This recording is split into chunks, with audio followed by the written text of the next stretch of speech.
আসসালামু আলাইকুম, welcome back to my channel. আজকের পর্বে নিয়ে এলাম খুবই মজাদার ডিম ভুনার রেসিপি।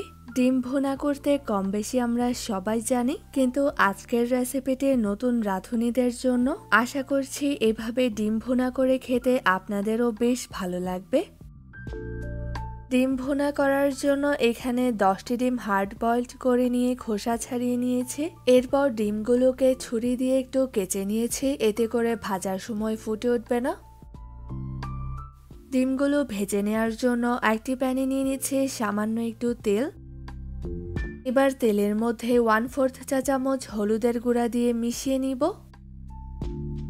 হলুদের গুঁড়াটা মিশিয়ে নিয়ে সেদ্ধ ডিমগুলো দিয়ে দিচ্ছি।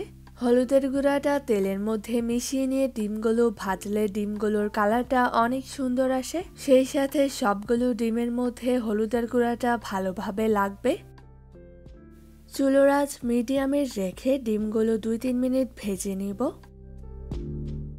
ডিমগুলো ভাজা হয়ে গেছে, এবার একটি প্লেটে তুলে রাখবো। গরম প্যানে রেখে দিলে পুড়ে যাবে।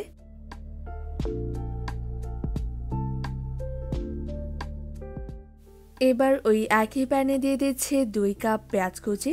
যেহেতু ভুনা করব তাই পেঁয়াজ কুচির পরিমাণটা একটু বেশি দিতে হবে। পেঁয়াজগুলো আমি একটু লম্বাটে করে কুচি করে নিয়েছি, তাহলে ডিম ভুনাটা দেখতে অনেক ভালো লাগবে। এবার আমি এখানে আরও 3 টেবিল চামচ তেল দিয়ে দিলাম। চুলার আঁচ মিডিয়ামে রেখে পেঁয়াজ কুচিগুলো গোল্ডেন ব্রাউন করে ভেজে নিব। পেঁয়াজ কুচিগুলো ভাজা হয়ে গেছে, এই পর্যায়ে দিয়ে দিচ্ছি 1 চা চামচ লবণ, দিয়ে দিচ্ছি 1 চা চামচ রসুন বাটা, 1 চা চামচ আদা বাটা।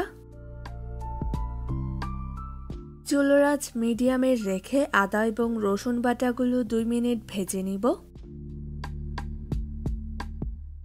ভাজা হয়ে গেলে দিয়ে দিচ্ছি 1/2 কাপ পানি, এতে করে মশলাগুলো পুড়ে যাবে না। দিয়ে দিচ্ছি 2 চা চামচ মরিচের গুঁড়া,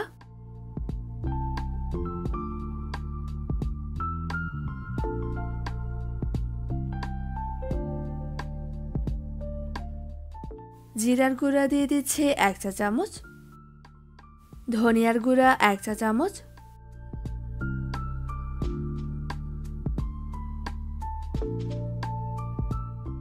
ব্লেন্ড করে রাখা টমেটো দিয়ে দিচ্ছি 1/4 কাপ। এতে করে ডিম ভুনাটা খেতে অনেক বেশি টেস্টি হবে, সেই সাথে কালারটাও সুন্দর আসবে। 3টি মিডিয়াম সাইজের টমেটো কেটে দিয়ে দিলাম।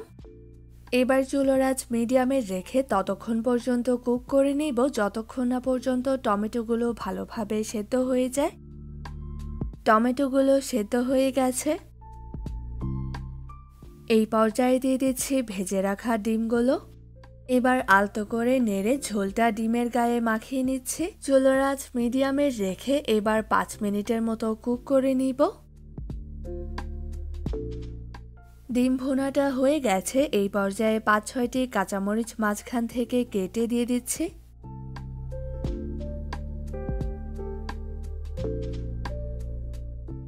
ধনে পাতা কুচি দিয়ে দিচ্ছি 2 টেবিল চামচ পরিমাণ। এবার চুলার আঁচ বন্ধ করে দিয়ে ডিম ভুনাটা একটি সার্ভিং ডিশে তুলে রাখবো। তৈরি হয়ে গেল খুবই মজাদার ডিম ভুনা। রেসিপিটি যদি আপনাদের ভালো লেগে থাকে তাহলে প্লিজ আমাদের চ্যানেলটি সাবস্ক্রাইব করবেন এবং অবশ্যই আপনাদের ফ্রেন্ডস অ্যান্ড ফ্যামিলির সাথে শেয়ার করবেন। এই ছিল আমাদের আজকের আয়োজন। ভিডিওটি দেখার জন্য অনেক ধন্যবাদ।